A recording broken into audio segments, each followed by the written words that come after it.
President. No worries. Please sit down and state your name and your address for us. Edward Hawkins, 1019 North Main. Thank you. I got hit by a drunk driver 7 years ago. Mike Charles Glenn owns Gutter Disposal. Auto Sanitation was picking up my trash. So they had me, told me they couldn't pick up my trash no more. They took my can. They brought the can back, then they skipped me like 3 weeks in a row. So I've been hauling my own trash for about the last year. Oscar Taylor came up and said that it was now hazardous material and I couldn't haul my own trash out there, which I work for Berry Plastics, and he's saying a combination of the plastic jug and the milk in the container makes hazardous material, which I talked to Berry Plastics and they said they don't. They said if I have to appear in court, they wouldn't bear with me. But the transfer station says they can't do it without the $10 cars. They said the local trash company, they can't afford to do it with just them. But Oscar says I can't keep the trash in the trailer no more. I can't haul it myself, and I can't find a trash company that will pick it up. I just wondering how I get rid of it. How I get rid of trash. Can I have you, Mike, can you take a couple minutes just outside in the hallways and talk to this gentleman and see what you guys, so Mike is our Director of Planning and Development. So certainly he's, I guess you could say he's Oscar's boss. So he could talk to you about what Oscar may be trying to explain to you and then maybe try to find some sort of solution if possible for you. So if you want, if you could take a few minutes with Mike out in the hallway, that'd be great. Absolutely, absolutely. Thank you, Mike. Thank you. Do we have any more? We have one more that we'll have during the bid, and then we have Brett Stanslow. You want to come on up, Brett? Hi, guys. Hello. Brett. Take one, but you pass along. Oh, I thought you were gonna hand us the baby. Not this time. You know better, right? Right. I printed off 6. I didn't realize Mike wasn't here, but. So I came today with mostly just to bring you that and have a super brief discussion. As a member of the board of the Blessing Box Foundation, I wanted to talk about homelessness a little bit. We've had an increased use in our boxes, and we've noticed that among the people we talk to, a lot are, or at least an increasing number, are homeless. And I wasn't sure what the city, as a city, did for homelessness. I figured this would be the easiest way to come in and ask that. For anything that's not immediately available, or you can't immediately tell me, that's fine. I left my contact information on there and you can get a hold of me anytime. So Brett, what I can tell you is that I'm part of the Homeless Coalition. There's a meeting that, that we have, it's usually once a month, where there's some discussion on what could be done. We could certainly use, your knowledge there for sure. Quite frankly, in my mind, I think it's kind of been stuck in the mud for a while, for whatever reason. But I think certainly with somebody of your expertise and your knowledge that you could help us to hopefully, we're never gonna fix it, but Sure. certainly help try to find a remedy to get us, some help for these folks that need it. Sure. So I know there's also some internal discussions about some things that we're trying to do, certainly also. What I can tell you, Brett, is this, for over a year, I've been going over there. And because I simply got tired of groups talking about stuff and not doing anything. So I went over there and met these people. I've engaged ECAN. Teresa comes in here, I think one day a week, and tries to help the homeless, try and get whatever they need, what they want to do. If they need to get a replacement license or that, I know that she spends time visiting with them. And I think we have a couple of other groups that also do that, so. Sure, I don't doubt it. It just seems like there seemed to be a lot of potential to fall through the cracks, if you know what I mean. And I just didn't know what this city did. I knew that there were multiple people trying to do reach their own goals, but. Well, I will tell you this, it is easy for them to fall through the cracks, but I also want to tell you, and this isn't with everybody, but I don't want to, well, I'll just say it. You have to want to be helped to be helped. Sure. No, that's a definite problem. A large portion of what, I won't speak for ECAN, but a large portion of what social service agencies fall into, and I know the questions I've asked, there's some real blunt answers that no, I don't want to be helped. Yeah. No, absolutely. You're definitely right. Well, And I don't have any answers. Yeah, if we had a magic wand, it'd be a lot easier, but that's fine. I start every week with that. I always say I haven't restocked my bag with magic wands and I don't have very many answers. However, when we were at the league conference, I know that I spoke with several other cities about what their response was. Did you say the league? Yeah. Yeah. Yeah, so other municipalities about what their response was to homelessness and, you know, I think we're all trying in good effort. There just isn't a clear line. There's not Sure. a clear trip between not being or homeless to not being homeless, which there was.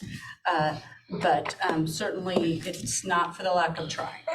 So, but love your ideas Sure. And and bring your Brett, daughter back. is this her first commission meeting? It is. Yes. Oh, there Memorialize you it for go. you. Oh. So look good, smile big, Oh, now, was that, smile I big. think that was staged. Right, I will see you get these pictures. That's Well, thank right, you. that was And staged, yeah, I'll- good job. I'll make sure to bug you guys about this some other time, but Yeah, any information you have on the coalition, I know they've got reps from ECAN and ELC and a bunch of others there. brother-in-law? Yeah, Nathan is on Yeah, there. Nathan's in it too, so certainly he could reach out to you also about what's going on with Okay, we just had a meeting this morning. I typed it up with some people from Lawrence, and they were the ones who encouraged us to reach out this way, so I figured I'd make it a little bit more official.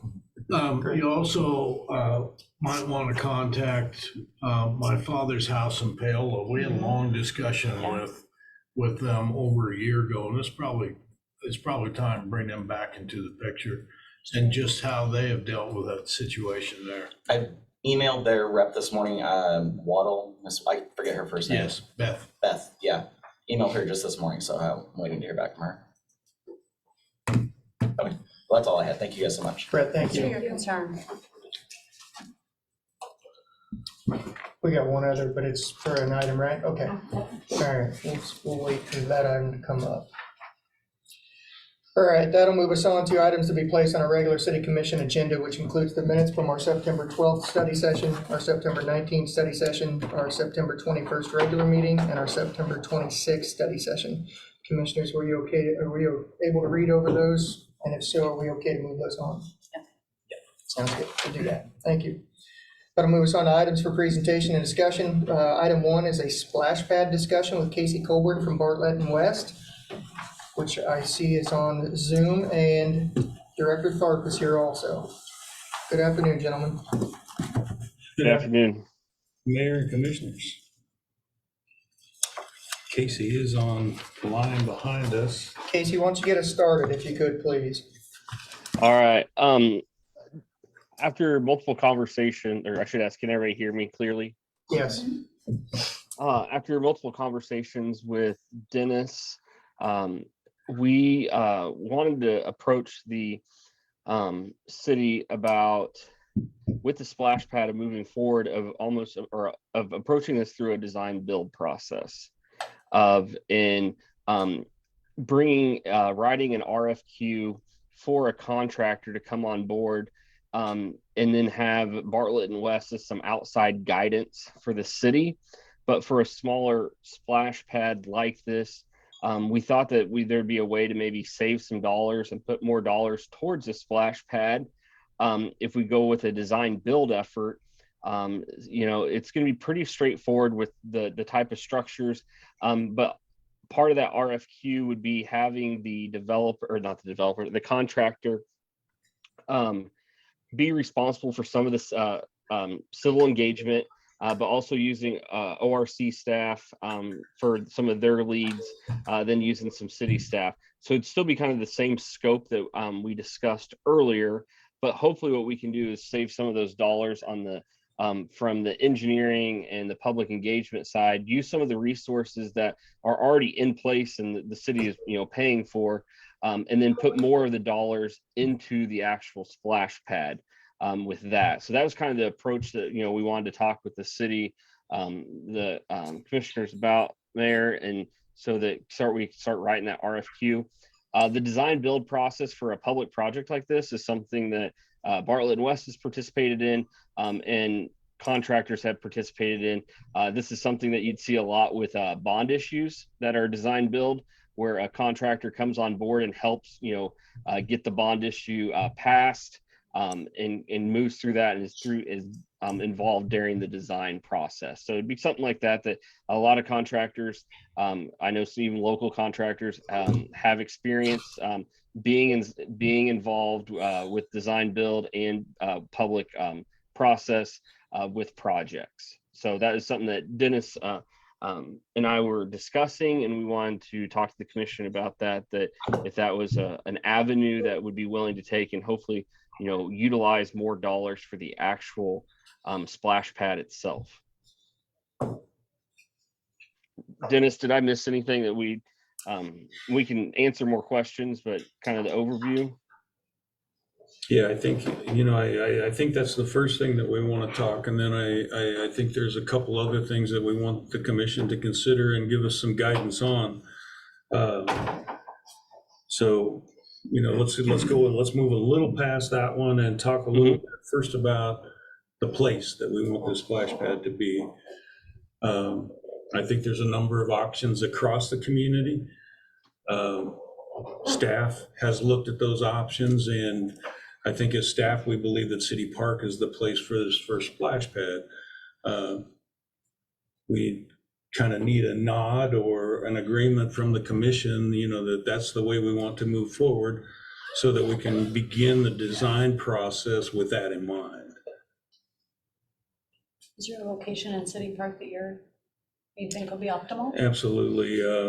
A place just off the playground on the other side of the sidewalk, not against, but close to Skunk Run, I think is the place that we've looked at that makes the most sense. Utilities are available there, all the things that we need, and very accessible to the public.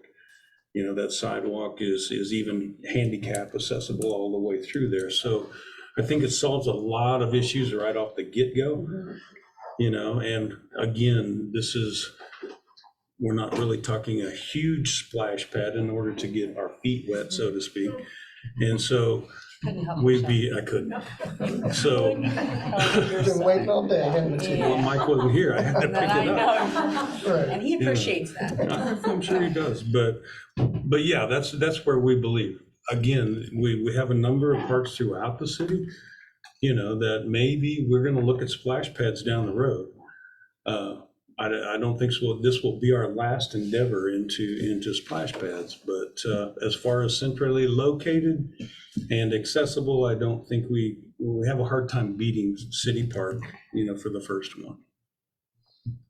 When the discussion first came up about splash pads, that was where I kind of honed in on, was City Park. Like you said, centrally located, having all the utilities accessible, to kind of cut down on some of those costs that we might have in other locations. Just was really exciting for me. So I'm certainly in favor for that location. What other locations have we thought about, just so we know?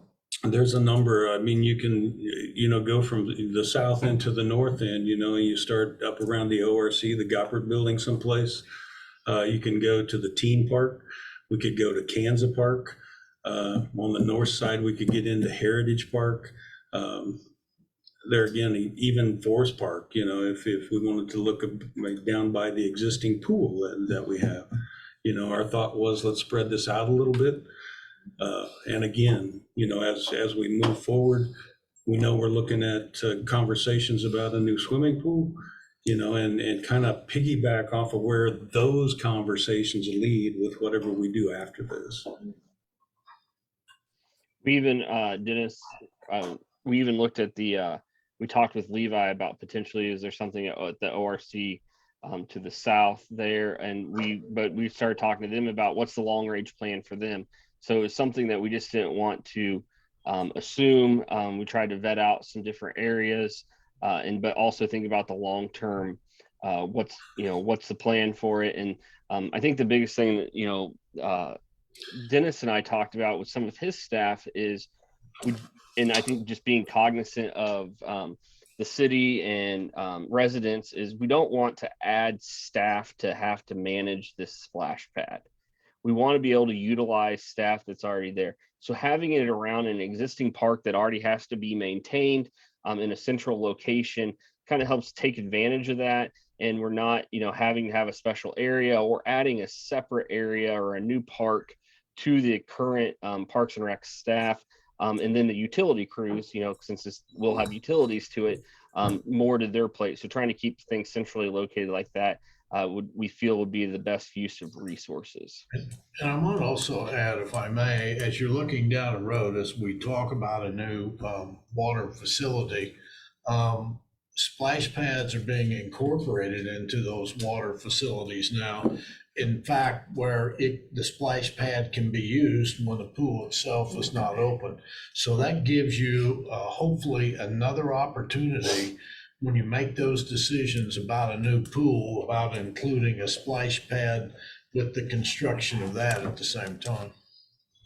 Well, and I know for me, I feel like driving down Main Street and, City Park is very visible, and sometimes you see kids playing there, but I feel like not as much as it could be used for. And I would be very excited to see more activity there and kids out there splashing around and having fun, and adults and whoever wants to. So I think that'd be a great location, very visible.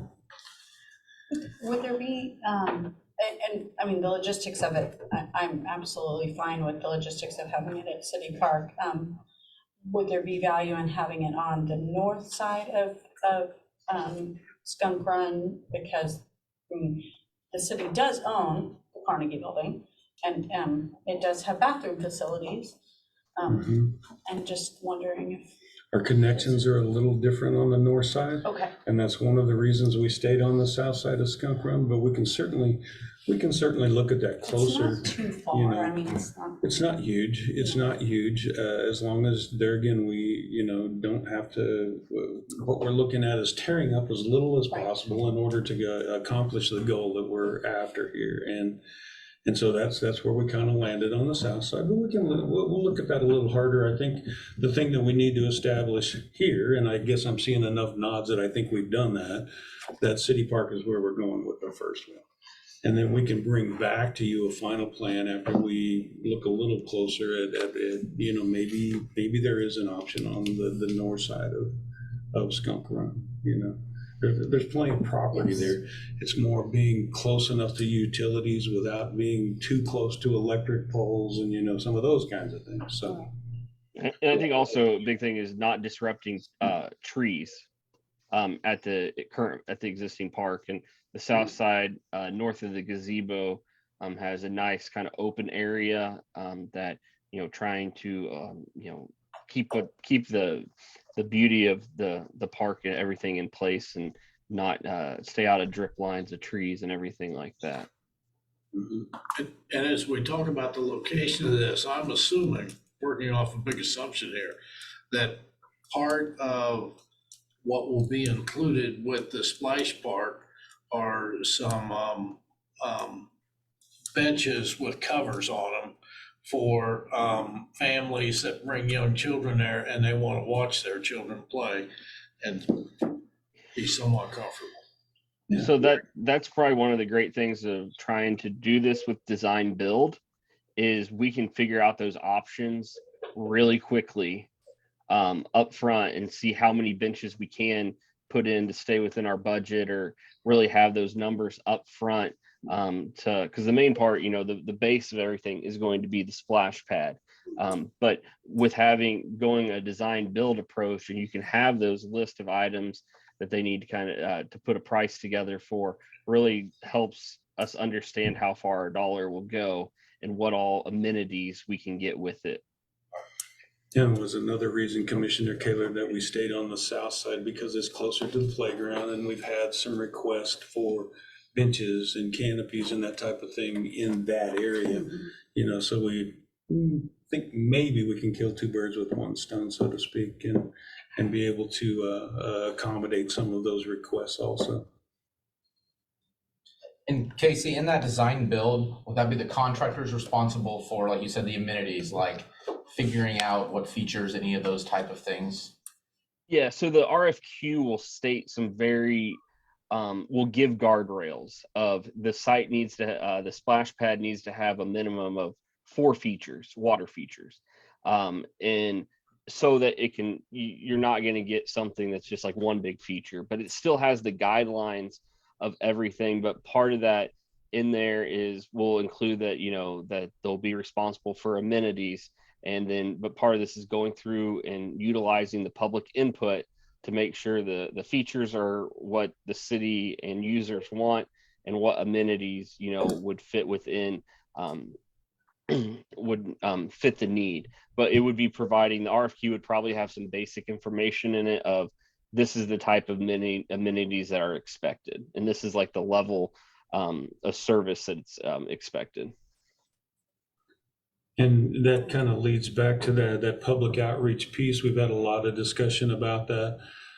We know there's some things we can do. We've talked about voting boards that both adults and kids, you know, can see 6 or 7 amenities that we believe would fit here, and be able to, you know, kind of begin to choose, you know, get that public input. I reached out to the school district and talked about what we could or could not do, you know, within their realm, you know, to reach out to some of the kids. And so we've started that process, and hope that's a big part of the decision making as we begin to pick those amenities and that type of thing, so that the public does have that input. That's kind of like you said, what I was thinking, to reach out to, obviously, the consumers who are using it. I'll probably go use it still, There but you we go. want to ask probably Well, you'll get the vote the too. children who are younger what things they would like to see. And I think that part of, like, that's what our conversation with Levi and through the ORC is, they have, they communicate with students in the area through email and things like that, or parents, and that we felt that that was a great way to send out a online survey that parents and students can take, utilize that, and then also utilize the library there at City Hall and some other ways of helping get input. And so part of this is, you know, Bartlett and West would still be working with the city to kind of help push this forward and help guide the city as needed, and kind of collect some data. But what we were seeing is the design side is very, it's kind of connect the dots per se, is you have these features, you install the equipment, and there's not a ton of design that probably needs to happen that couldn't be done during, you know, the ordering of all the everything. So Bartlett and West would still be involved to kind of help make sure that we stay on the right path, follow our schedule when that's established, and make sure that the city is getting what the city, the community, the commissioners and everybody want. Yeah, Bartlett and West, they're our engineer. The design build isn't necessarily our engineer. That's why we need our engineer. But this is a perfect project to do a design build. Casey, do you need to talk about, Yes. see if you need a decision on the type? Yes, Dennis, do you want to lead into that, or do you want me to? Or I can, commissioners, we've talked a number of times, I think, well, a few times, about there's really 2 types of splash pads. One is a recirculating, the other is a pass-through. They both kind of speak for themselves, and I'm going to let Casey give you some amenities here, or some pros and cons of those. And with some discussion, we certainly can have some staff input. We have done some research.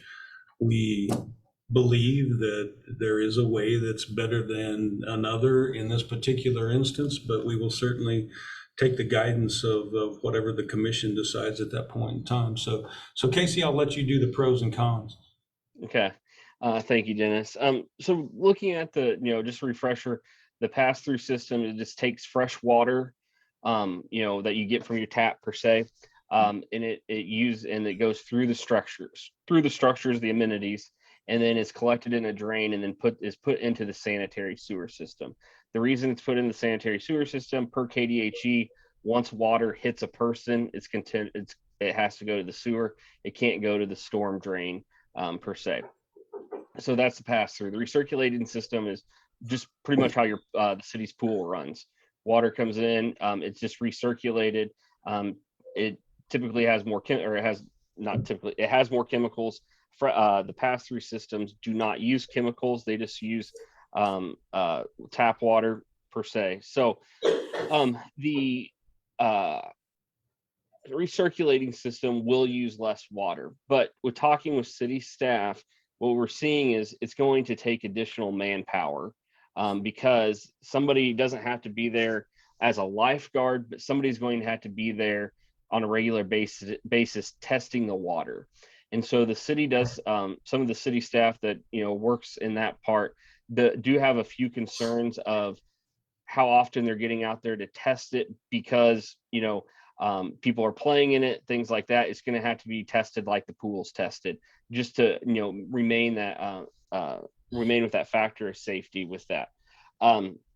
So that is one of the things with it, and it does require more construction costs because you are going to have to do a pump building, and you're going to have to keep all the chemicals on site. That, you know, you're going to have to make sure you have truck access to it, not pulling down to it, but they are going to have to move chemicals down to it, and you are going to be keeping chemicals on site with that. So there were some concerns. I understand completely that the manpower part of it with a recirculating system was going to require more manpower. On the benefit with it is you would use less water with it. With this situation, we talked about, you know, being good stewards of with using less water, and we understand that. And with the pass-through system, what the city is different than a lot of other places is the city owns its water and runs its sewer. So they are not a lot of places that don't own those rights, that it's a third party, they have a lot higher sewer and water fees, where the city's fees are you know, much lower because you know, just kind of like as a resident would be. But with that is the water is still being collected and it's going to the sewer plant, then back out to the river. It's just not like it's going away. It's still being put back into the system, but there is you know, some costs there with it. Does come from the water plant and it goes to the sewage plant. With it though, the pass-through system, like I said, doesn't require somebody out there testing all the time because the water is not recirculating back through it. Once it hits the pad, it goes in the drain and leaves. So there's not a chance of, that's why the water doesn't have to be treated. So it's a little bit, it's less maintenance. And then it's just a little, less maintenance, less manpower. And, you know, you're not buying the chemicals for it and whatnot. So those are kind of the pros, and those are some of the pros and cons with it. And some of Dennis and I's thoughts was, if you're using a pass-through system with this first one, it would be a good way to really see how much it's going to be used. Is the size right? What works for the community? And then with the next one, then you can make that judgment of, okay, we're having a lot of wasted water, or no, we're not having wasted water. You know, because if it comes through that you guys are seeing it used from pretty much sun up to sundown 4 months of the year, then it's like, okay, pass-through system for a bigger splash pad will make a lot more sense. For something of this size, though, will be, you know, will be good for it either way. But what we were looking at was just the long-term maintenance and manpower of it. With this first one, that a pass-through system would seem to make more sense. And help the city kind of get going in the right direction and kind of figure out what the city wants. Casey? Yes, Are sir. chemicals the only method of disinfection? In a pool situation, yes. In a splash pad situation? To recirculate it, yes, you have to treat it with chemicals to recirculate it. Do you know, Casey, a rough estimate, obviously, I'm sure is based on the features, what like gallons per minute, gallons per hour, a system the size we are looking would use? I do not know off the top of my head, and it's going to be, it also depends on the usage, because it is a push button that's only ran for a certain amount of time, and it's just not on at all times.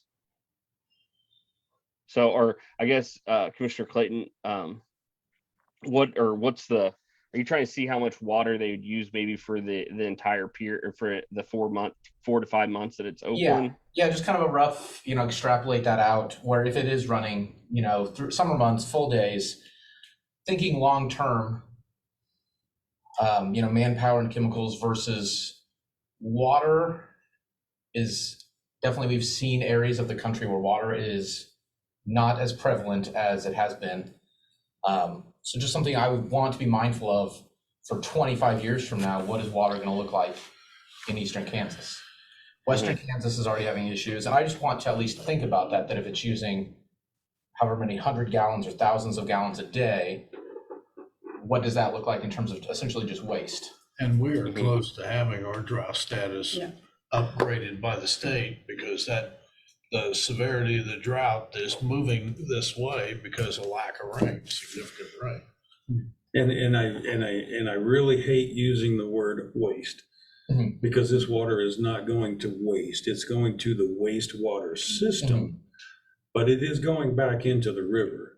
This water is being recycled. Yeah. It has just been not being recycled at the site. It's being recycled at our wastewater plant.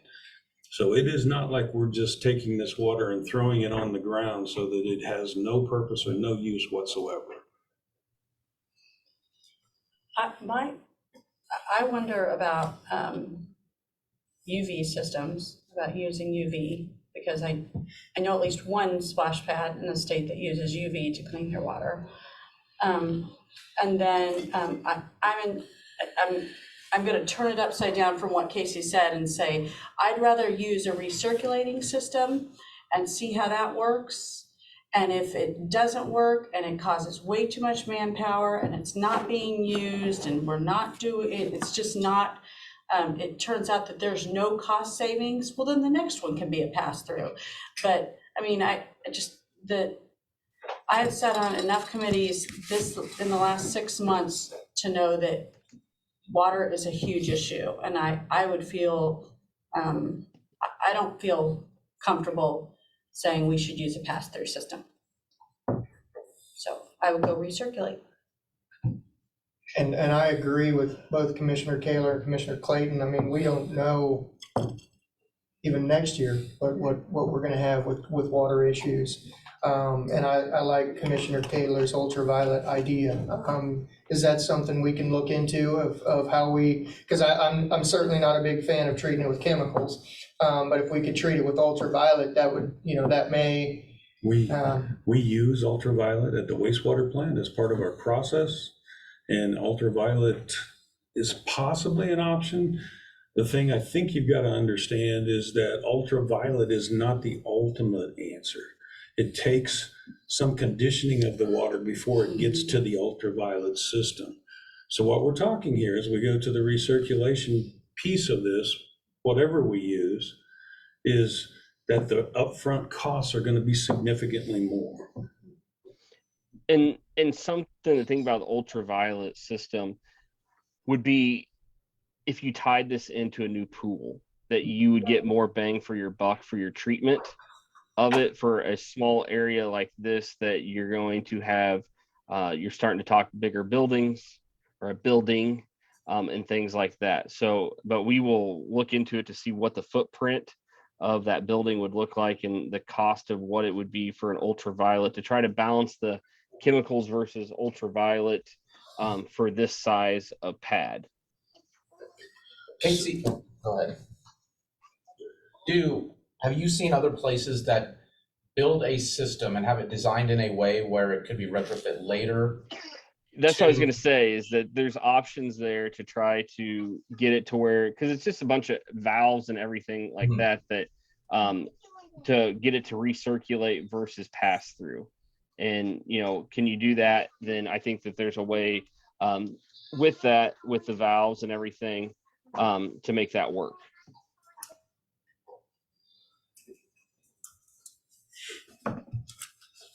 And it's a big trade-off, commissioners. It truly is. It's almost tit for tat. You've got costs up front. Either any way you do a recirculation system, you're going to have costs up front. You're gonna have maintenance ongoing that you won't have in a pass-through. And that's the only advantage that we see to the pass-through, especially with this first one, is that, one, first of all, we're not wasting the water. We're recirculating the water. We've looked at ultraviolet as some of the recirculating possibility. Keep in mind that ultraviolet is the last process at our wastewater plant, which this is not going to be the water that's collected by the wastewater for the most part. But the recirculating system, no matter what we do, is that ongoing maintenance piece that concerns us a little bit. We're testing water at the swimming pool, which is recirculating constantly, and we have a terrible time sometimes keeping residuals where they belong. This splash pad is not going to recirculate constantly. It's going to kick on and off, and it's going to have stagnant water that sits part of the time. There's no way to avoid that. If that pump's not running, it's not recirculating, then you are going to have residuals that disappear while that water's sitting there and nothing we can do about it. And so we believe it's going to take an awful lot of testing and chemical in order to keep the residuals up where they belong. At some point, somebody's going to have problems with one of these, and KDHE is going to step in and they're going to put some regulations on. It's just a matter of time. There's already been some issues out there but I don't know if this was a cause of it or not.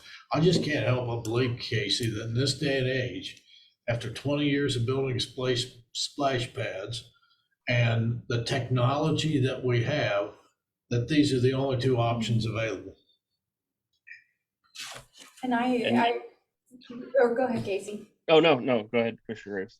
I kind of, I'm gonna dissent a little bit. I agree with Dennis that essentially we're doing the same system of recirculating just on a larger scale, whether we, let it back out into the river. I mean, it's the same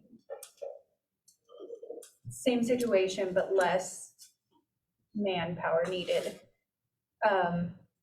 Because initially, I will say coming in, I was going to say recirculating, but essentially we are recirculating just on a larger scale.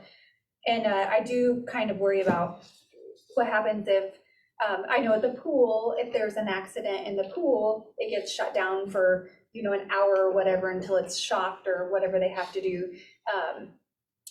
However that works. So I wonder kind of about the same thing on this, it could be an animal, it could be a person, And we don't have somebody there all the time. Yeah. So I guess that's a concern of mine, which it would still, if an animal did that, it would still be there and the water's fresh or recirculating, but I'm saying it wouldn't be recirculating the bacteria necessarily, so. It would be pushed on out the drains. Yeah. So here's a question about maintenance, regardless of the system. Somebody has to be there every day checking the surface, right? Cleaning that surface off. That's more of a drive-by thing. In a perfect world, whether it be the splash pad operating or whether it be rainwater, whatever that might be, the surface is going to clean itself. To have to clean that surface daily, the people I've talked to, no, it's more of a monthly thing as far as cleaning the surface. You've got water moving all the time. You've got sunlight, so you're really not growing mold and bacteria and those kinds of things. It's one of those that you're able to keep that down for the most part. No, there is no perfect world. We know that, so that there is going to be issues. Since when? Since I was born. But Commissioner Graves, some of the staff, that was one of their concerns, was how quick would they know that something happened? And what's the back check if it does happen? What's the city's responsibility? Is it reaching out to everybody, or like how do they, what? So So that, I think there were some questions about that. Sorry about that, guys. Your boys want to weigh in. As you say, did they have an opinion on this? Yeah, exactly. Well, commissioners, I don't think you can go wrong. My preference is that you do a recirculation system. But I think the important thing is that you get one in, you understand what it's about. We don't have that. And in the end, if we get into a severe drought, this will be one of the things that are close the first thing under our Not going to be program. acceptable. That's not going to be acceptable to the pay. You know that to citizens. I mean, Yeah, that's just, either way it I'm goes, like, that's gonna Yeah, be the case. this and car washes. Yeah, either way. So Casey, you mentioned retrofit. Can it go either way? If we do a pass-through, could it go recirc or vice versa? Yes, and I will confirm that though, just to make sure, and we can write that in the RFQ really easy, that, you know, the finished product, you know, would be required to be retrofitted one way or the other, like would, you know, whatever, however we want that to be, so that the piping's all in place and the valves are all in place, one way or the other. Yeah, just keep in mind on the recirculation side, you've got those costs for filter, for chemical injection, for all of those kinds that need to take, the things that need to take place on the recirculation side. So if we decide to do the recirculation, let's just do that and actually not worry about retrofit, because we're committed at that point in time. I want the healthiest scenario for our population that's going to be using the facility. Mm-hmm.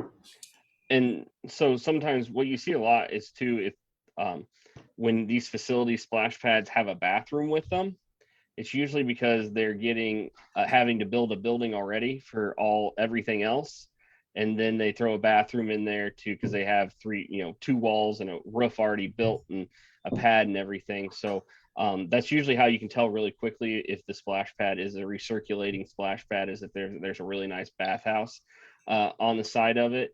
But a lot of so it's one of those things to think about too, of when you start looking at this, of the build, you're having to build a building. So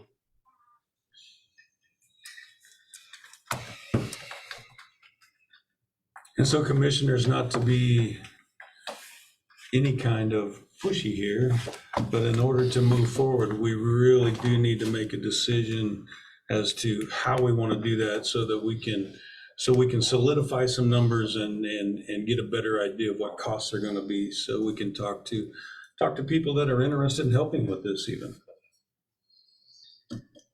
Do you have a ballpark? Obviously, I'm sure we haven't done anything in terms of essentially manpower and chemicals. I mean, is it 10 pounds of chemicals a year? Or is it 500 pounds of chemicals a year? I have absolutely no idea. I know much of hot. Did you see this cost Commissioner, analysis? I have not. Yeah. Well, and again, Commissioner, a lot of that depends on usage. You know, if it sits there and doesn't do much, there's really not much cost on both sides, whichever side you choose.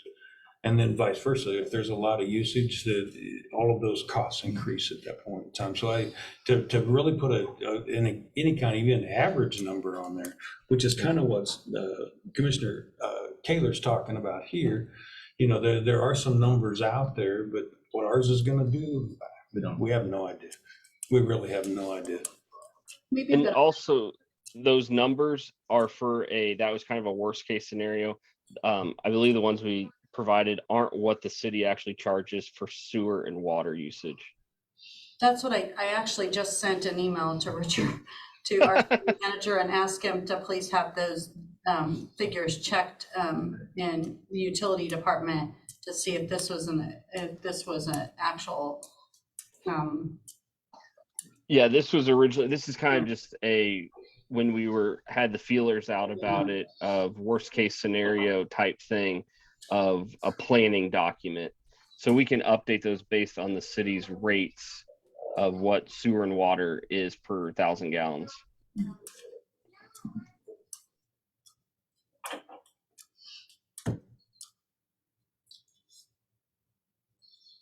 I guess I would like to see updated data on the cost analysis that we'd received, and that was back in March, or it was developed back in March. I think it was, a while before it was sent out. But just an update on an estimated cost for the city of Ottawa.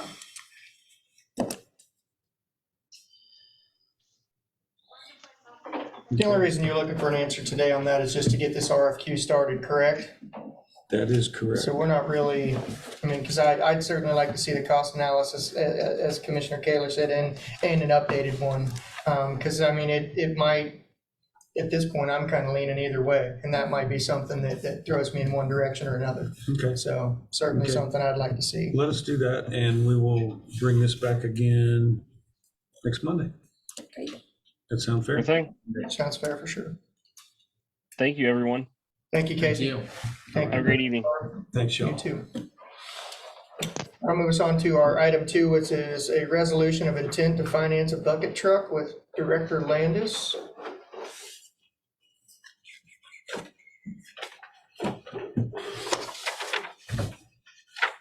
Thank you. Early in this year and in our budget conversations for this year, last year, we talked about how we were going to fund certain vehicles and equipment for 2022. And at that time, we had the conversations about we're not even sure what we'll be able to get and all of the concerns surrounding that. We've had a couple conversations since then. Earlier this year, we brought to you a resolution of intent to finance 2 of our police vehicles. And out of the list of vehicles and equipment that we had intended to lease purchase, one of the remaining items was a bucket truck.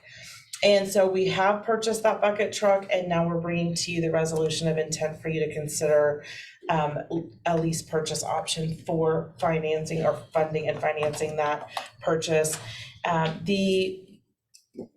The way that the city does this, as a reminder, is that within 60 days of the payment for the vehicle, we need to adopt the resolution of intent to finance these.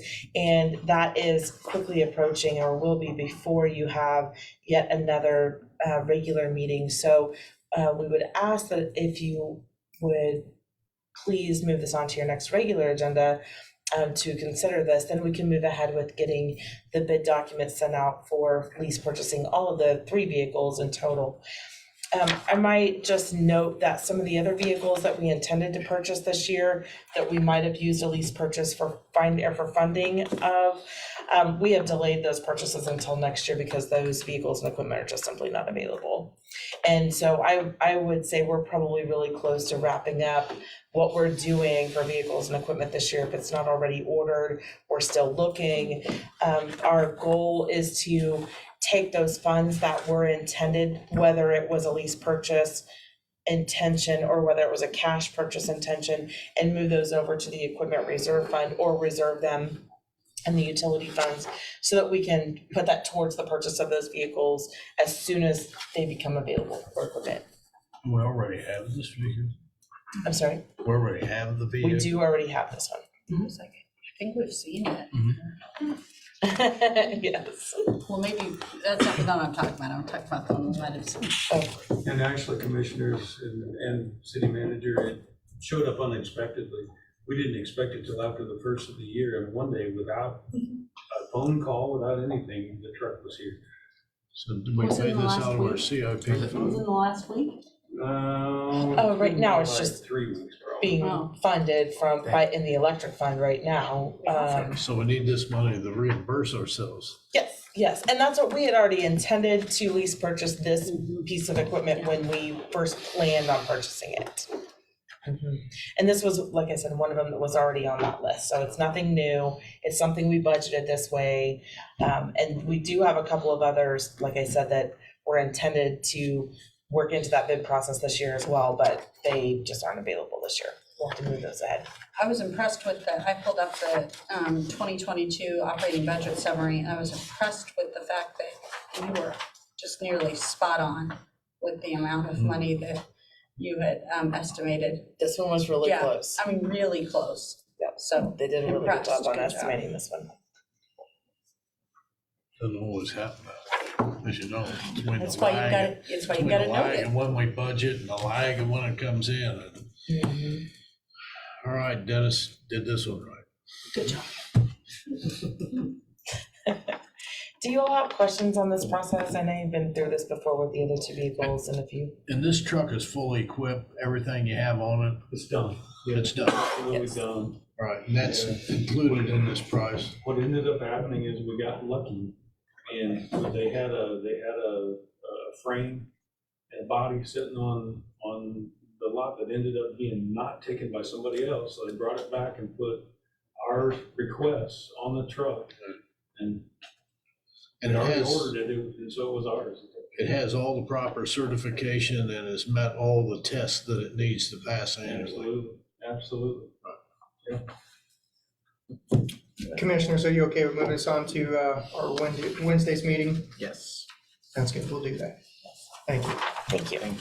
That moves us on to item 3, which is an ordinance authorizing issuance and delivery of 2022 general obligation bonds in the amount of $3,300,000.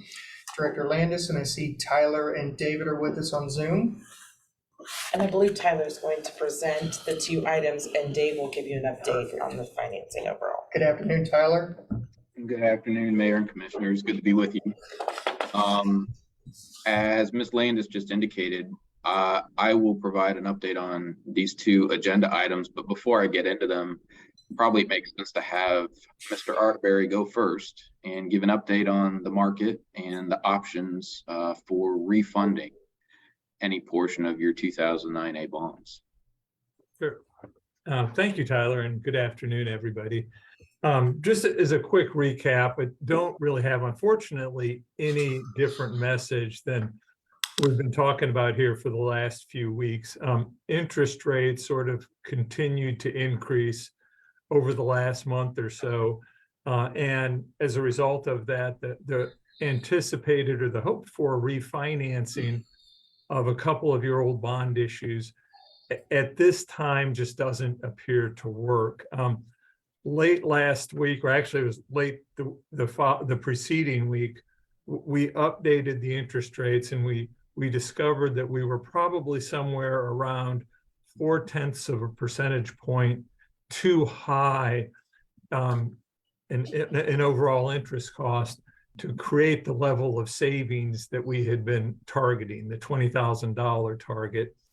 Since that time, rates have been pretty stable, maybe trended down a little bit, but we're still, I would anticipate, at least 3, probably more like 0.4 of a percentage point away from hitting that savings target. So as a result, we've planned for and will be accepting bids solely on what I'll refer to as the new money portion of the bond issue. Approximately $3.3 million for the facilities, the building improvements, and then another $800,000 or so for 2.5 for the facilities and about 800,000 for the Cedar Street stormwater projects. So that's where things are set. We're all set though to open up the bids on the bonds tomorrow morning. And I was just looking on the bidding website, and I think we already had 5 firms signed up to bid. Let me double check that here. Yeah, 5 firms signed up to bid.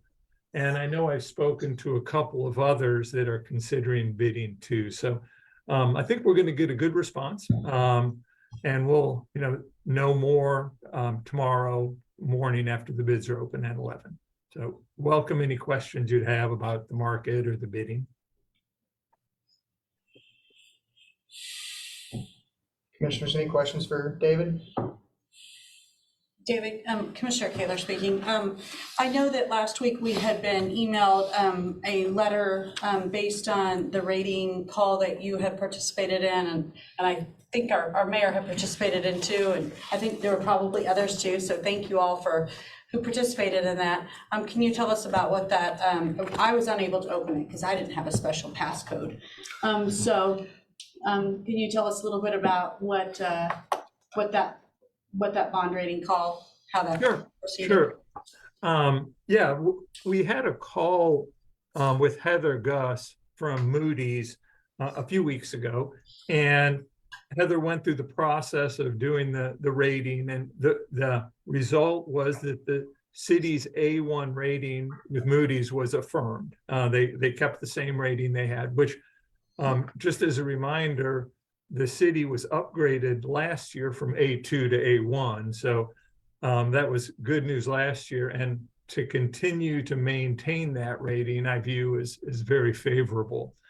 They always, in the process of putting together the rating report, will mention certain things, positives about the city's credit, things that they feel that might be holding the city back from getting a higher rating. And just to kind of highlight what they said was that the factors that could lead possibly to an upgrade to the city in the future would be a material reduction in your debt, a continued trend of surplus operations leading to significantly improved reserves, or significant tax base expansion. Those could lead to an upgrade. Things that they said that could lead to a downgrade, kind of a reverse of those other things, an erosion of the reserves, tax base concentration, and additional leveraging or additional significant borrowing without corresponding growth in your tax base.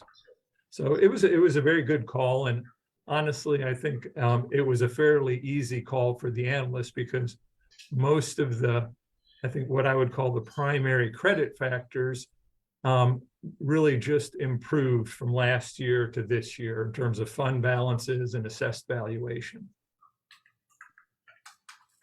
Thank you. Commissioners, any other questions for David? Tyler, would you like to add to this? Yeah, I can speak to the agenda item here. So if you all have had a chance to review the agenda packet for the study session, Melanie has prepared agenda memos and 2 corresponding exhibits for each of the documents, 2 versions of the ordinance, 2 versions of the resolution, because we really didn't know, even until this afternoon, whether rates would be in a place where we could proceed with the refundings. And so based on what Dave has just shared about where we think the rates are, unless something changes dramatically between now and when we open bids in the morning, we will proceed with the version of the bond ordinance and the version of the bond resolution, which are attached as Exhibit 1 in both of these agenda items. That is just the new money portion of the financing, no refunding. So we're financing the sewer system improvement and the public building improvements, and that's it. So the ordinance authorizes the issuance of the bond. The resolution prescribes the form and details of the bonds. And we would ask that these be placed on your agenda for consideration on Wednesday, with the caveat that the final versions of these will be available late Tuesday afternoon once we have the bids for the bonds in and have updated the document, the final par amount and the final numbers.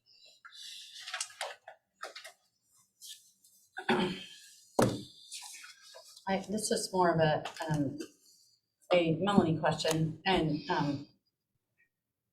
as you know by now, I ask a lot of rhetorical questions, so I don't know the answers to it. But what is the payment source for this? So for the stormwater portion, it is coming from the stormwater fund, and that is, they're both, all of it is 10 years. And the facility improvements will come from the debt service fund, so it's supported by property taxes. So the stormwater fund is a stable fund, and it has been, it was established, I mean, since I've been on the commission, it's been established, but it's a stable fund. Do you know approximately what is in that fund at this time? I don't actually have that number. I do know that we do have a forecast for this fund. And in fact, I can bring that for you at the next meeting, even, or send it out to you, to kind of show what these payments might look like at the estimated rate plugged in against your balances in there, and what's available for other future projects.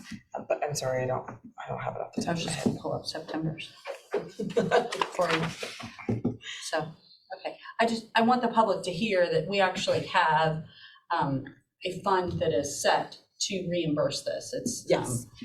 Well, and I guess to further to your point, so when we decided to finance this project, it was because we would have depleted the balance in that fund a lot more quickly if we had just paid cash for this project. And we know that there's a couple of other projects coming up, one of them smaller, one a little bit bigger, that we need to start working towards for stormwater improvements. And so in order to fit those in and make sure that we still had a balance in there that makes sense, it made more sense to finance this stormwater project than to just pay cash directly. It appears, and I can definitely be wrong, and Commissioner Skidmore will get after me for saying this, but if I look at the September 30 report, it appears as though we have 1.4. Okay, that would Yeah, make sense, so, yes. I mean, if it's 3.3, we obviously aren't gonna be able to cover. Well, only the portion of the 800,000 plus the interest portion is coming out of the stormwater fund. The rest of it, the 2.5 million overtime, will be paid from the debt service fund. Still, So yes, 800. 800 would still diminish it quickly. Exactly what you said. Yes. So I just want the public to understand where these, that we aren't just bonding money without ideas on how, or actually a set fund on how it's going to be repaid. Yes, yes.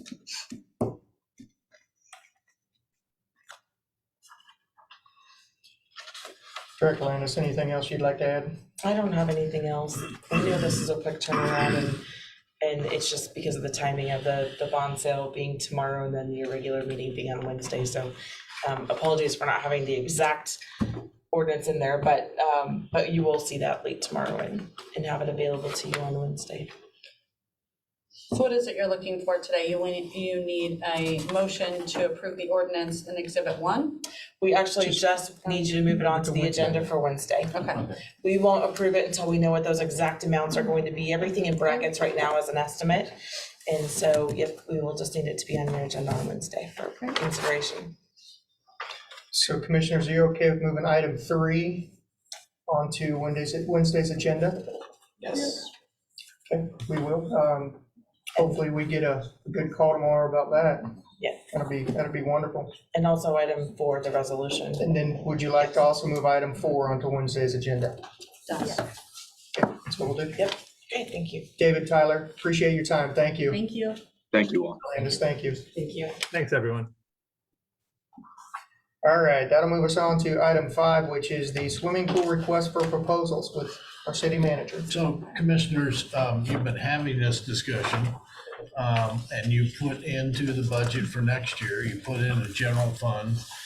You did budget an amount to get you started down the road for the discussion and design of a new swimming pool.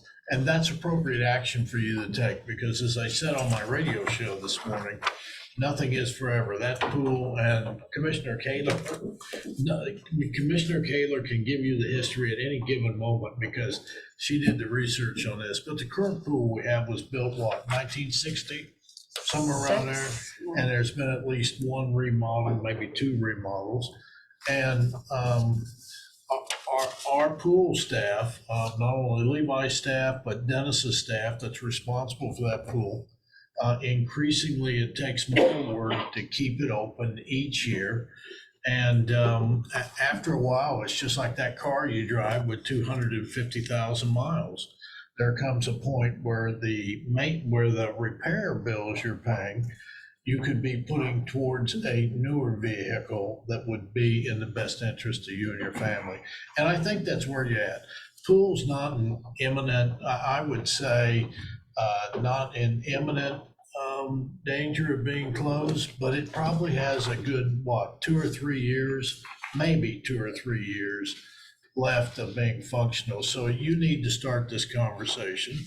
The community needs to start it. And what I've drafted for you here, and yes, I plagiarized from some other entities that have used such an RFI, is to go out and ask for a consultant to come in and help you and the community through this phase. Now, who do you send it to? Well, you want to make sure that who you're sending it to has experience with pools, has experience with working with communities on this type of issue.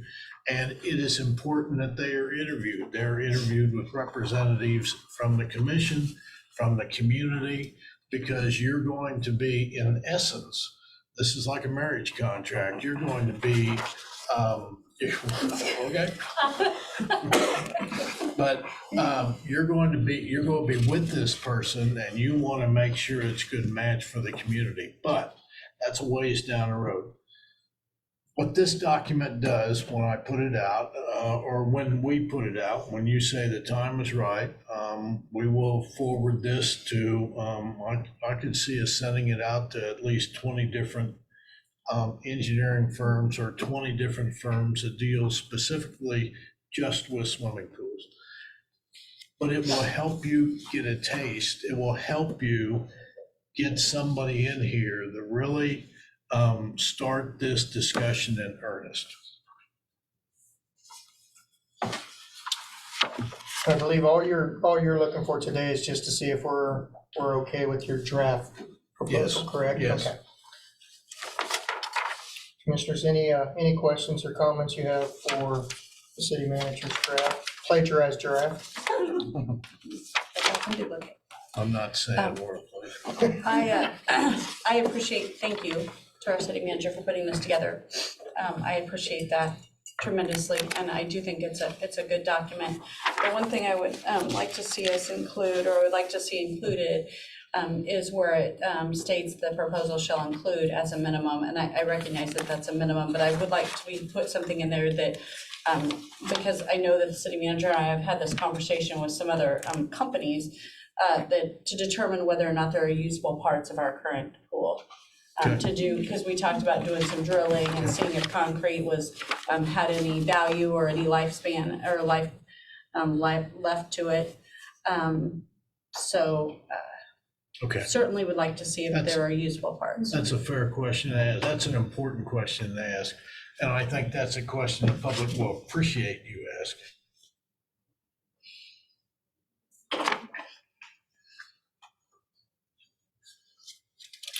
Any other suggestions of something we may add or I think that remove?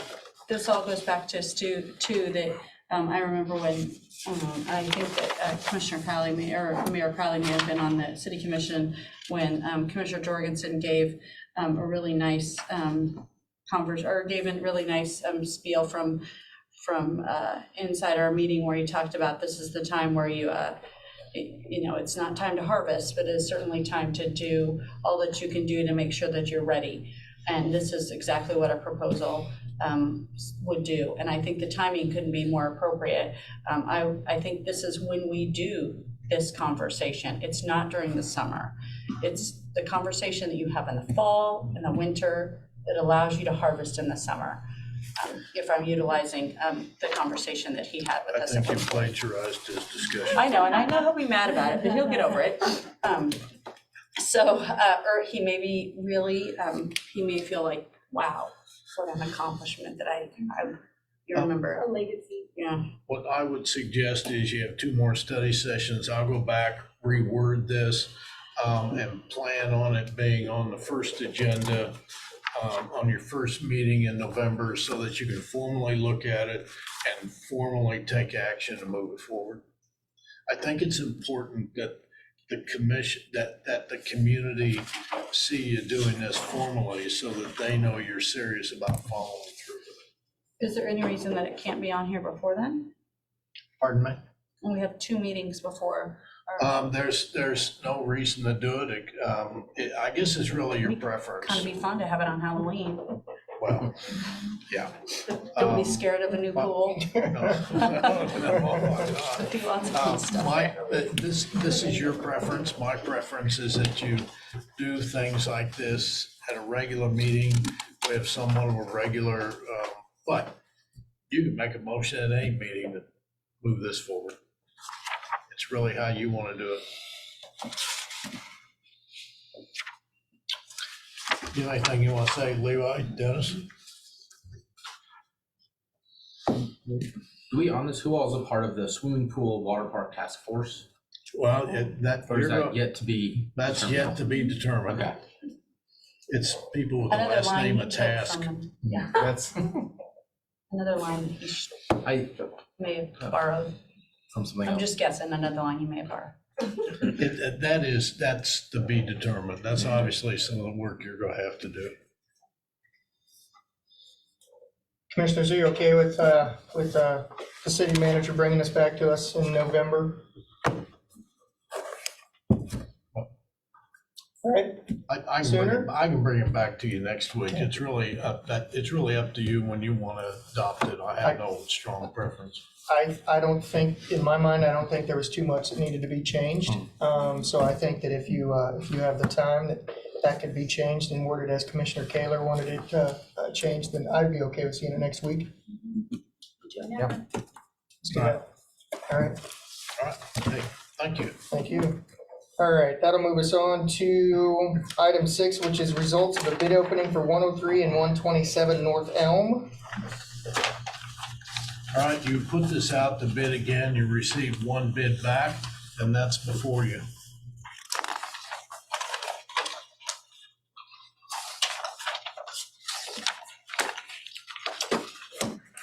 Commissioners, we do have a public comment on this, I believe.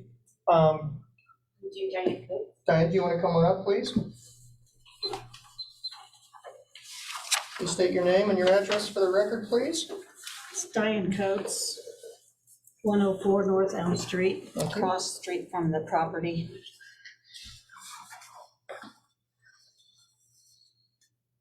What do you got for us, Diane?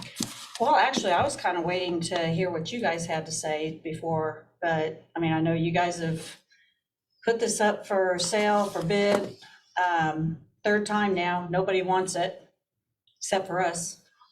So, you know, the property looks better. It's still, you know, you guys are paying for the maintenance on it, and I know it was given to you guys, and I just think, you know, it wasn't worth that much when we talked to the previous owner about it, and I think we're just not interested. If you guys don't accept the bid, we're just not interested. I mean, we're not gonna do any more. But like I said, you guys have tried to sell it 3 times now, and nobody wants it but us.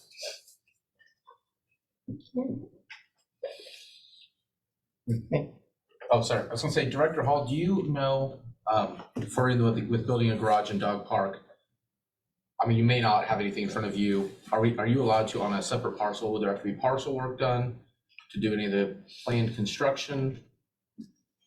Or you may not have any of it in front of you as well. I'm kind of familiar with the property. It sits on the east side of the right-of-way from Elm Street. Elm Street hasn't been improved.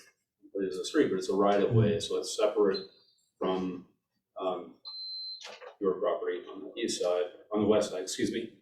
It's not contiguous with your property. So the property is zoned R2, medium density residential.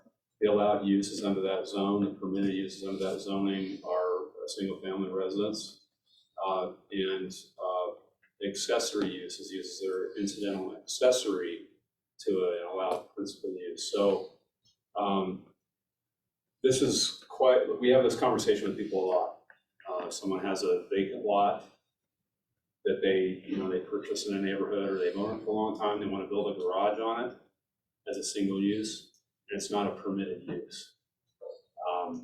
It's considered a storage use, and it's might be hard to believe this, but really that requires industrial zoning typically.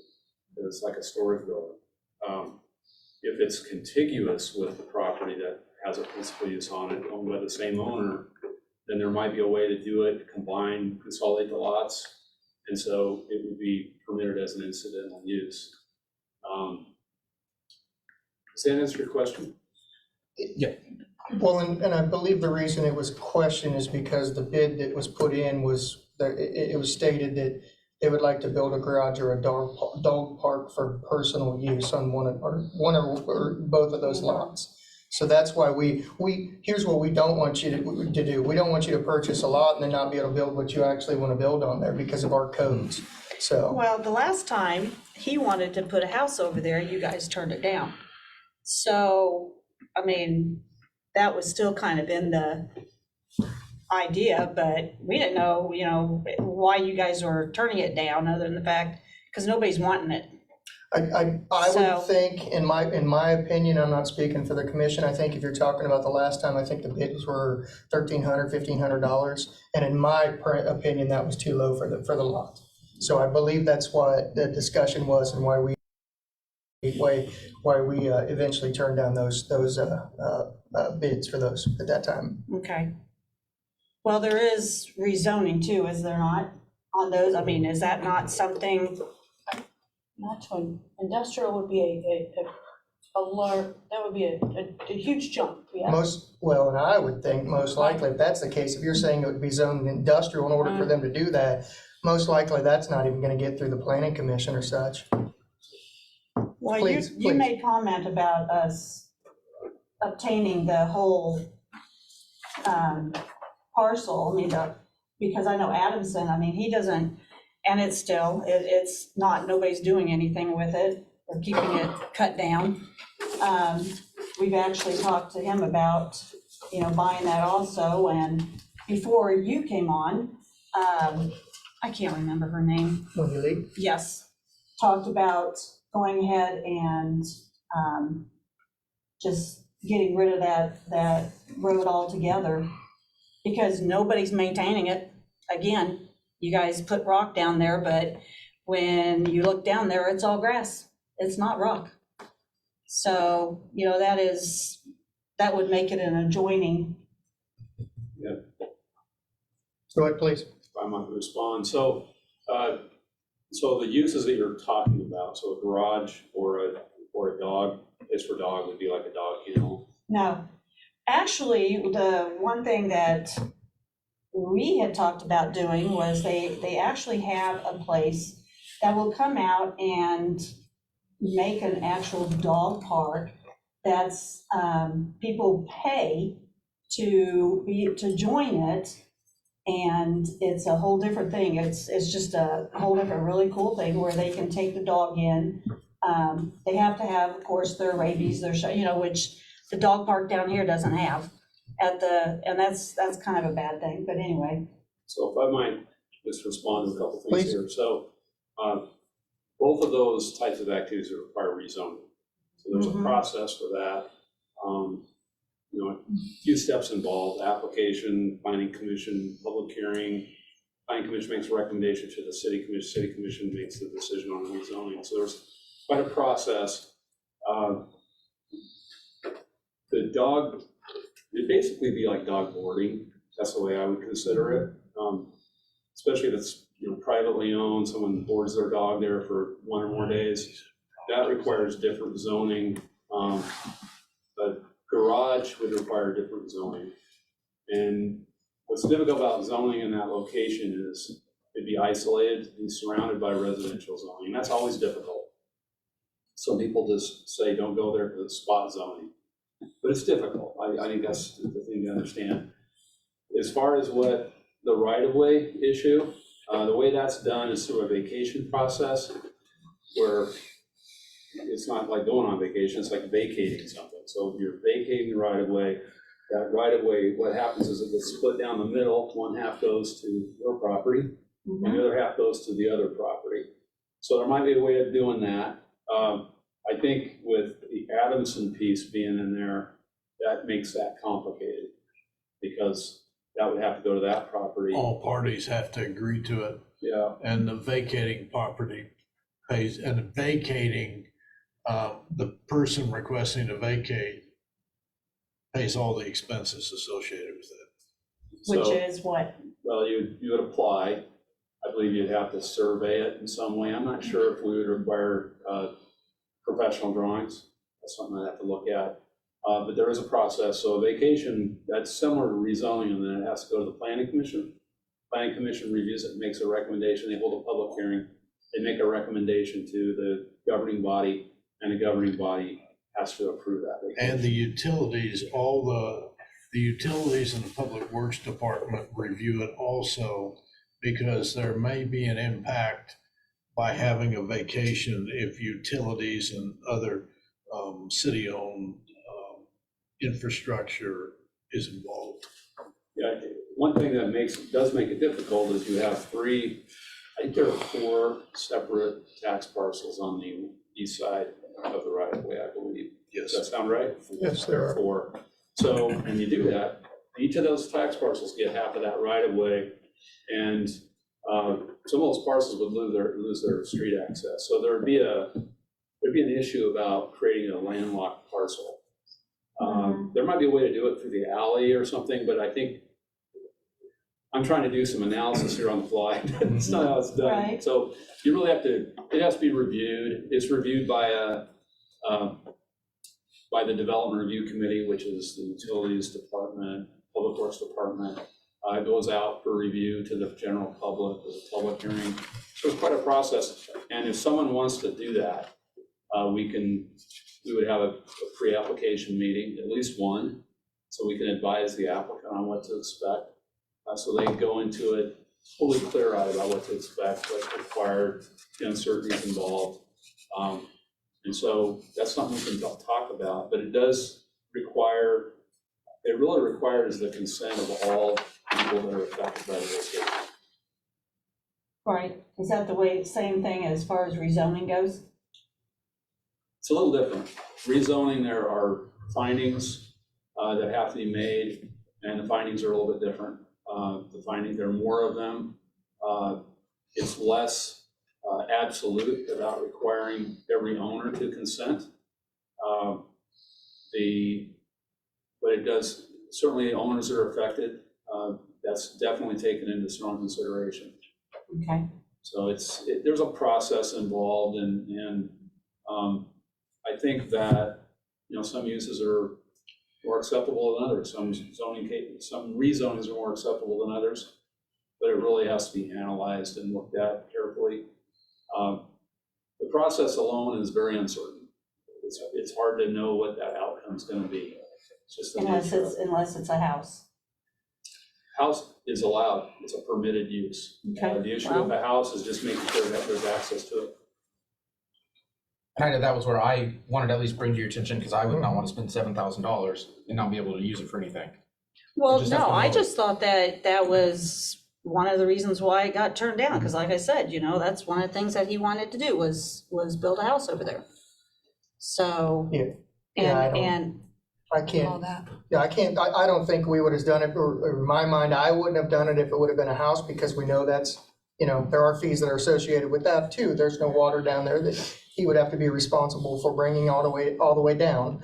But there's other things that, in my mind, I would have said then no because of the bid that was put there, not because of a house. how is there not water there? Because the fire hydrant's there. Yeah, the water stops at the fire hydrant, I believe, That is correct. Yeah, so he would be responsible for bringing that water all the way down to 127, I believe, if that's where you're building the house. Actually, He wanted it across the street, which, wait a minute, it's 127, then what? 117, well, It would be the one right across from our house. so 127 is on the corner, then Okay. Charlie Adamson's, which is 117, and then the next one would be 103. So Okay, if you were gonna build 103, you technically have to bring the water all the way down, even into the next lot. right, So that's the requirement that you would have. So even if you were to do 127, you have to bring that into 117. So there's costs that are incurred with that, so, just so you know. right, okay.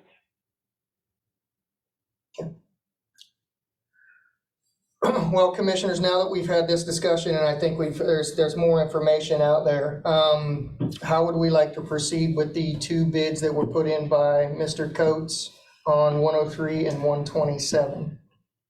North Elm.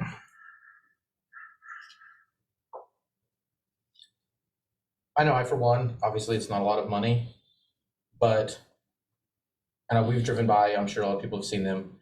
They get overgrown. They're, not a blight, but they would be a risk for animals, for how many other things down there. Oh, it's bad. I can personally see where having someone own them who would maintain them. I can't speak to any of the things you would like to do, obviously, for all those processes, anything on those. But I would be fine with selling them, especially if you guys with having goals of putting something on it in time if possible.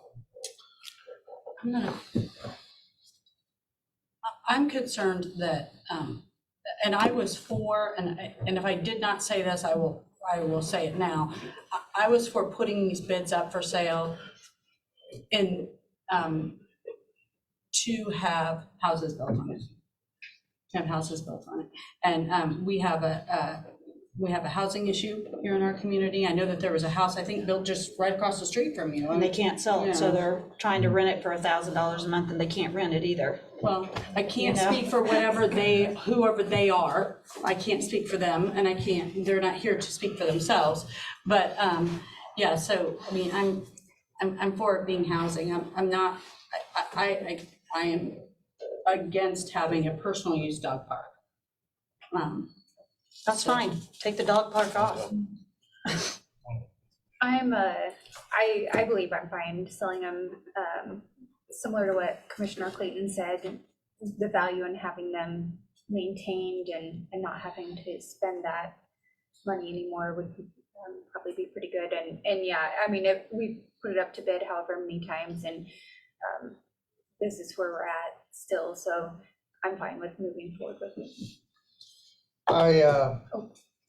Sorry, and commissioners, if I could. Please. I'm sorry, yeah, Darby Van Houten, Associate City Attorney.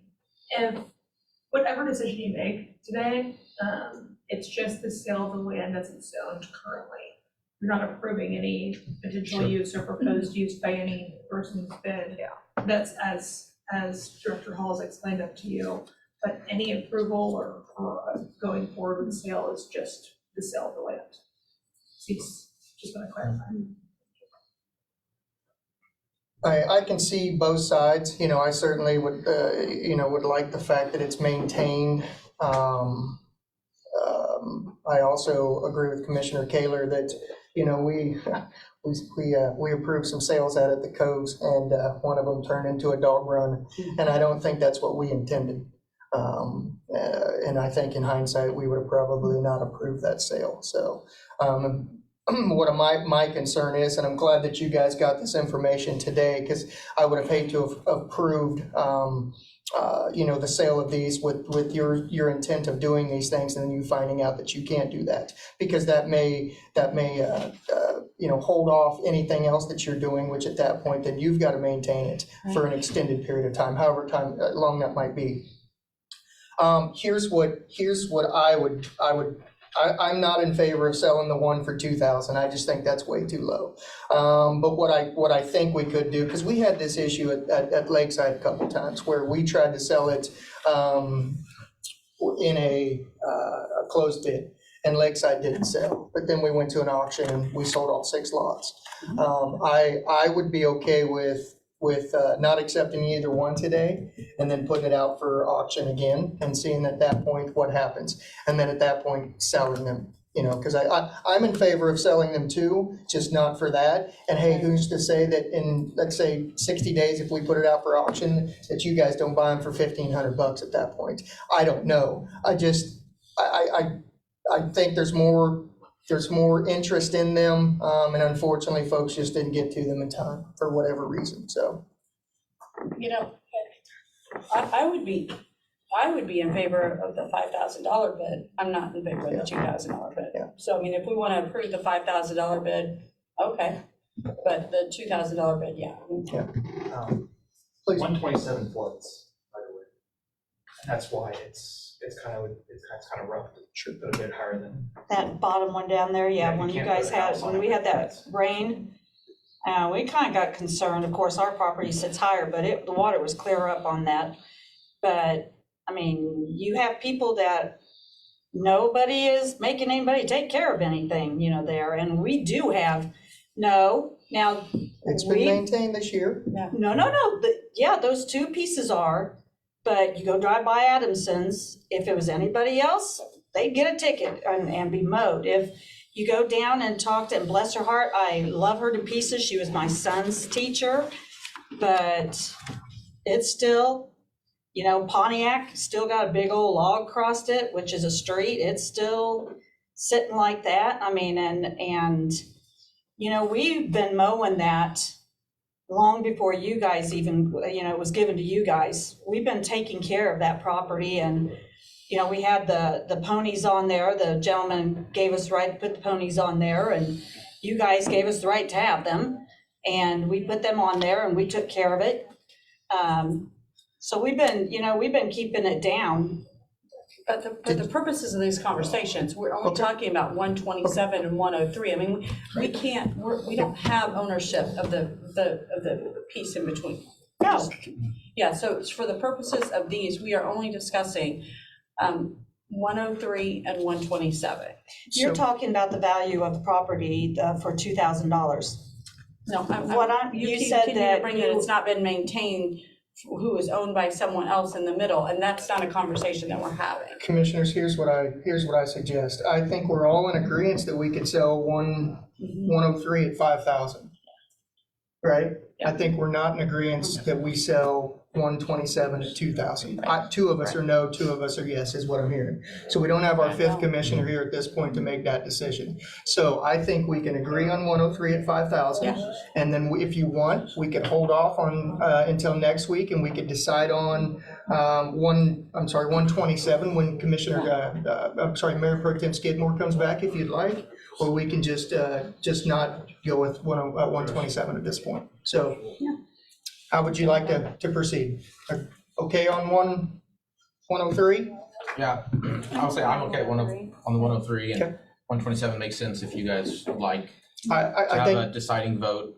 I think that's what we need to do. I don't think you can. Yeah, I think that's what we need to do. I think that, that's why we have the 5 that sit at the table, so we have that deciding vote. And so I think at this point, we're agreeing to sell you 103 at 5,000, and we'll wait till next week, and we'll have our fifth commissioner here to make a decision on 127. Okay, sounds good. Thank you, Mr. Clayton, I for bringing assume that up. you're Appreciate moving that. that to the November meeting so you can finalize. We can't move it to the next meeting because we don't have a Yeah, final vote. Well, no, I mean, November's putting meeting. this Yes. on November. Yes. Yeah, we can't move it till Wednesday. Yeah, so if we make a decision next Monday, both of those, if we make a decision to sell. And I believe Commissioner Skidmore is gone next Monday also. Okay, well, great. So we definitely will be. We'll make a decision in November. Okay. Sorry about that. Yeah, once Commissioner, Mayor Pro Tem Skidmore comes back, we'll make a decision on 127. But at this point, we are agreeing to put on Wednesday's agenda to decide to sell, right? Are we doing it now? We can put it whenever you want. I mean, hey, a meeting's a meeting's a meeting. Would you want to decide now to sell? Do you want to put it on this Wednesday's agenda? Is the bid contingent upon selling both, too? Because it says and. It doesn't say or. I guess that's a good question for you guys. We put we separated it. We separated the 5,000 for the one and the 2 for the other. So It says On and. purpose. The bid says and, yeah, so correct. it doesn't say or. Yeah. I'm sorry. Well, we didn't write that. That's my father's. We just want to make sure that Yeah. it's not contingent on You don't both. come in here thinking, No. oh my. Yeah. No, Okay. So I forget we have a meeting on Wednesday. You could move it. Maybe it was we can, Maybe. if we want it, do we want to move? I think it's a legal opinion. I mean, isn't it? Can we take Can we one move- without another? Can we take one with that? Yeah. I'd like to see the original proposal, pull the proposal itself. Oh, No, okay. this is what- that's the So bid. this is, I Mrs. think Coates, the this bid is what we'll do, itself- just so we can make sure we're not doing anything wrong here.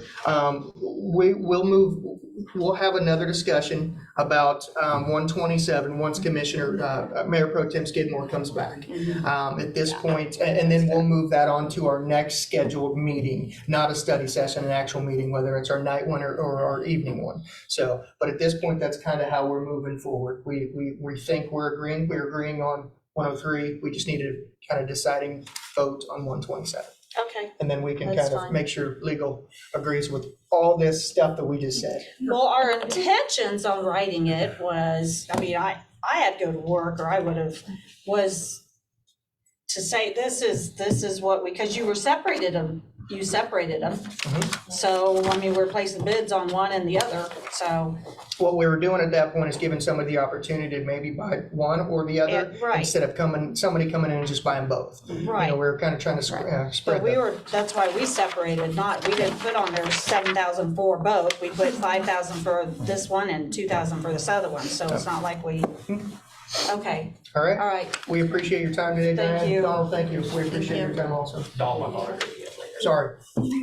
Donald's the name I saw. Yes, yes. Yeah, I'm just out of the, I'm out of the equation. What's your name though? My name is John. All right, thank you. We appreciate your time. Now, this before we move on real quick. Yes. Dennis, on that, is Elm there, you said it's a right of way, not a roadway? Is there any like differentiation in that? Because it's an unimproved road. It's an unapproved road, but there is right of way in there now. And so it actually is more of an alley than it is a through street. It's not a through street, so the dead end is right there. And so it's really more of an alley, but there's still right of way through there. And if anything was improved, we would have to have an easement down through there. And it actually looks like you have right of way if you ever got serious about putting a major street in there.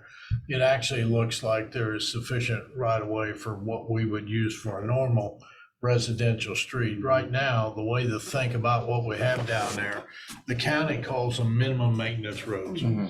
That's a minimum maintenance road. Yeah, and I believe the right of way, when we look at it before, was 60 feet. Yeah, that's what it shows on here. And Director Hall, would that, if someone built on those lots on essentially a minimum maintenance road, what would new construction rules still apply for approaches, concrete driveways, given that it's an unimproved road?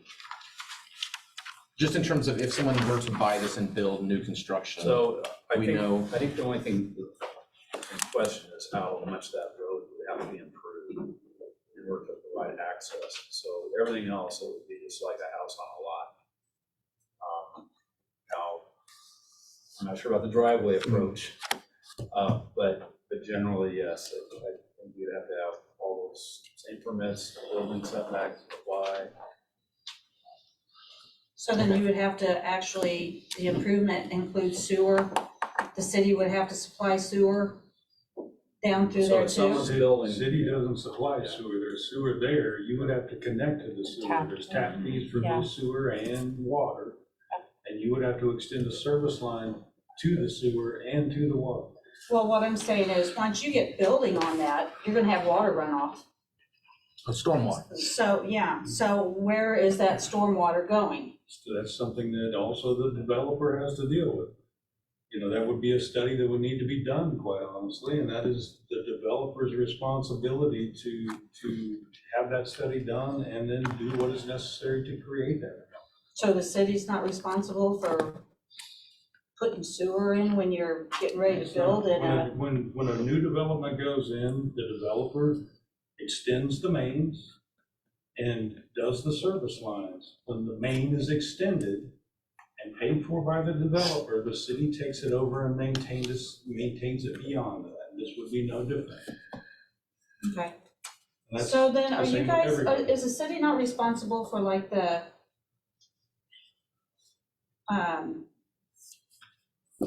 okay, on the corner of Elm Street and First, there are, the kids used to climb in them all the time. I called and asked you guys about them, but is the city responsible for those, the drain, you know, the, Stormwater inlets. yeah, those things? Are they responsible for those? The city maintains the stormwater inlets, yes. Okay, because those really need to be worked on. So Don, here, we're gonna move on, but Okay. what we can do is we can certainly, you know, we've got you some answers right at this point, and hopefully fairly soon we'll get you some more answers. But in the meantime, I would certainly suggest that you reach out to our director, Director Hall, and ask some of those questions, because that might change your mind on, you know, maybe the second lot or what you might do on the first lot. Okay, appreciate that.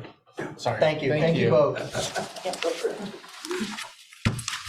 We're here so late, it's just, the sun's moving. All Thank right, you. that'll move us on to item 7, which is a review of our capital improvement plan for the years 2023 through 2027. Director Landis, welcome back. Thank you. So is everybody good for another hour or so? Yeah. Yeah? I don't know if Yeah? you heard my stomach, but no. 3-4 minimum, yes. I'm just kidding. I'm really not funny according to Richard. Yeah, you know what, you bought it, that children, and I'm going, when are we eating? And I'm getting text. I know, they're like, when are we eating again? well, then I think it's a good time to just maybe I could just give you an intro into what you have, and our next conversation could be next Monday. Really, I just wanted to put it in front of you and tell you that your staff has been doing an awesome job of coming up with a whole variety of projects and programs and things that need to be improved across the city over time. And that all has been coming together under some of our discussions. Some of it is included in this new CIP, and some of it we're holding out until the beginning of this next year to have a new conversation with you. So as you know, we adopt a CIP every year. It's a 5-year CIP. Everything in a CIP is basically a moving target. But the idea here being get it on a list, get it in front of us, it's on our radar, grant dollars become available, large donor becomes available, any type of funding source, something that we weren't expecting may come up, it's there and we can move ahead with the project. And the numbers that are there are only estimates, but really the idea here being we really want your input as to what your priorities are. If you see something in a year that makes you say, I'm not quite sure it belongs there, our focus was really on 23, 24, and everything else is pretty much a fallout, as in we know it needs to be done within 5 years, but probably less than 10. So we wanted to make sure it was on your list. The idea being that we got this in front of you today, this is just a summary list. I know you don't have all the descriptions. I apologize for that, but we're working really hard on getting that done for you for the packet for next Monday. And then truly, we want your input so that before it goes to the Planning Commission, you know what's on there. That's the idea. We want to get it in front of you, make sure you know what's on there. It would go to the Planning Commission at their October study session meeting, which I have the wrong date in here. I apologize. I believe it's on the 27th. And then they would take a look at it and make sure that all of those projects are actually in compliance with the comprehensive plan. And then they have a chance to ask some questions. And then we're going to do a 20-day notice to the public and hold a public hearing at their regular meeting in December. And then we'll bring it back to you after that for your approval as well. But their whole role in this is to review and make sure that all of those actual projects fall within the comprehensive plan and they do fit there. Your role in this is to give guidance and some ideas, thoughts on how you might want to see these get done. And then we have a little bit different process we want to bring you at the beginning of 2024. And that would be starting this conversation like in February. Give you a couple of months to start giving us some direction on what kinds of things you'd like to see on there, give it back to the Planning Commission while we're talking about the rest of budget next year. And then we'll eventually get around to adopting it at the same time as the budget so that they are working together and in tandem instead of doing this after the fact. So everything that's in your 23 column right now pretty much should be something we budgeted for or already discussed or might have a 24 payment attached to it. So do you have questions for me? Otherwise, I'm happy to just move this on to move this along for you with a new agenda packet for next Monday with some descriptions in our typical CIP packet fashion, and go from there. I think that sounds good. There's some exciting stuff. It's exciting. I'm telling you, I was really impressed with the staff that really came back. We asked someone from all of the divisions and all of the departments, and we spent hours going over all the projects that they've come up with. It really was a fun process to hear them and their passion about some of the things they'd love to do in the community. So I got two questions. One, in the airport, we don't have anything in there for runway extension. And I know that hopefully that's in our CIP for the next 5 years. I think that's an important thing that we need to certainly be looking forward to. And the reason we didn't do that, Commissioner, you will see it, but it will be the part that you see in January. Okay. It appears that what makes more sense to us right now is to look at the rehab of what we have now, along with T-hangers, which I believe are there, and then we will look out as to what it looks like to extend that runway. It's not like it's gone away. Those just weren't in that 23, 24 forecast. I know that kind of goes in correlation with some of the discussions we're having with Proximity Park, and then a discussion I had recently with our county chair about something that, where we could work in tandem with them about them taking care of a road out there also that would really make that thoroughway to land the jets, to get to Proximity Park and take, really kind of beautify that whole area. And remember, these are all a moving target. Sure. If So I was trying to move it this way. I didn't see it. We see the funds. Sure. That runway can move to the front. Are those targets in flight? Could be. And then the only other one, what do you mean by downtown streetlights? Like what's the? Thanks for asking that, Dennis. The downtown streetlights are the existing antique mode of lights that we have downtown. That's gonna take a bigger discussion. Whether the community wants replaced what it looks like now, whether we're gonna go with a different type, I think that's a bigger discussion. The number on that is relatively large. And so it's an important decision because it's one that will have to last for a long time. These have been there for a long time. But I think there's more to it that the public should know about than just replacing the lights, because from what I understand is there's issues with the power right now, that you've lost a leg on, and we may lose the other leg sometime and be completely without those lights. It's possible. All of that is buried underneath the sidewalks. Yeah. And then I think there's I'm sorry, that was, when I came into this position earlier as chair, they said, write a list of stuff that was important to you that you want to talk about, and this was one of them. I think there's a lot that could go along with that if you look at Mass and down, we're coming up on Christmas time, drive down Mass Street now. I mean, all the additional Christmas lights that could be on those and the corners that we could utilize as we run power for those. And then if we get a light that you could hang the big mums off of like Baldwin City does, we could rip off and repeat some really wonderful things of our surrounding communities. That if we're gonna do it, let's make it, let's do it right and do it well. Definitely a bigger conversation, and right now you can't even hang banners on. Right. Yep. So, Mayor, what I might suggest then is we have a laundry list of all of these other projects, and maybe even just we can word the description of some of these to expand that conversation, and maybe attach that list of all those other projects without the numbers, because some of them we don't have numbers, which makes it not really fit into the pretty little 5-year package that it's supposed to look like supposedly, and giving you that laundry list of those other things that are on our radar might actually help further the conversation, especially for as we get into the end of this year and the beginning of next year and talk about those big projects and really get them nailed down. Yeah, I think the description would be great, for sure. Okay, certainly. Thank you. Okay. All right. I do have one more quick thing. Dennis, if you don't mind, I'd like to ask you a quick question. Thank you. Yeah, we're done. Thank you. Thanks, Melanie. Sure. Good job, thank you. So Dennis, if they chose the recirculation, the maintenance of that comes out of what? The water department or parks department? That is something right now that we are not budgeted for. Likely, we would put that in the water plant budget. Yeah, so would come out of the water? It would come plant. out of utilities, All right. yes. Here's my point. Dennis has a valid point when he's talking about this, and it is important. I favor the recirculation. I do, for a number of reasons.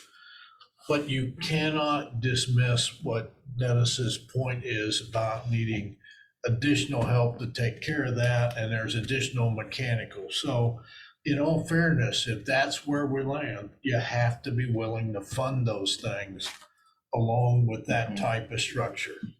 And that quite possibly means adding another person, and it means putting additional funds in the budget so you can cover those contingencies. And I just want you to understand that's all part of the discussion with that. Yeah, and I want the commission to know that whatever's decided, we're certainly going to make it work.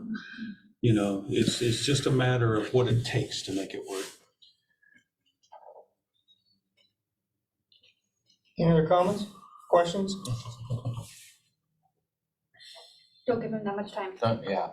What? Any other comments or questions? No, I don't. Oh, you were talking about? I was worried that No? was thinking for that long, but. Yeah, I was wondering who was getting ready to ask. No? No. Okay, I thank don't. you. Comments by our city commissioners. Now, it says food and alcohol sale requirements. I'm not sure what we're discussing. Are we discussing something? Okay. Well, I don't know, we can, I was going to defer, you may not, we got information from county Right. attorney. I didn't know if he wanted to bring that up, City attorney? or city, yeah, sorry, yeah. It's like county? I think it, well, here's the conversation why it's on there. I think we should wait. Yeah, I Yep. do. Yeah. So, I'll defer to Mr. Fenn Yeah, to do the research for it, so I'm Okay, aware. we'll wait. Yep. If you guys wanna No, that's recap fine. on it. You're okay. yeah, I'm fine, yeah, just waiting that. Yeah, I mean, you're talking about his email that was sent out about, some of the information they found out. Yep, and basically what our next Next steps step would is- be okay. and what we Yeah, as a let's- commission want to do. Let's wait for legal counsel Yeah. Finch to be back and see Yes, what you he can do can. that. I did write it, I would like to say, so I'm all It was aware. very good. I was not confused that time, Yes. yeah. But I'll let Mr. Finch know that Okay. you'd like to recap on it. Thank you. Commissioner Clayton, anything else? Nope. Okay. Commissioner Graves? I have no comment. Commissioner Kaler? None at this time. I have no comments either. That'll move us on to our announcements, which we have our regular meeting at 10 a.m. this Wednesday. And we have a study session at 4 p.m. on October 24th. And October 31st, we have our study session. And I believe we're all required to dress up. Oh, don't So say that. What? anything else Which one? that it says Halloween. it's here. Session. October 31st, it says it right here in the announcements. I thought you meant I- dress up. Well- I know, I was like. Did I just get myself in trouble? I thought you meant. Anything like else to come before us this evening? Like actual clothes. I'll adjourn.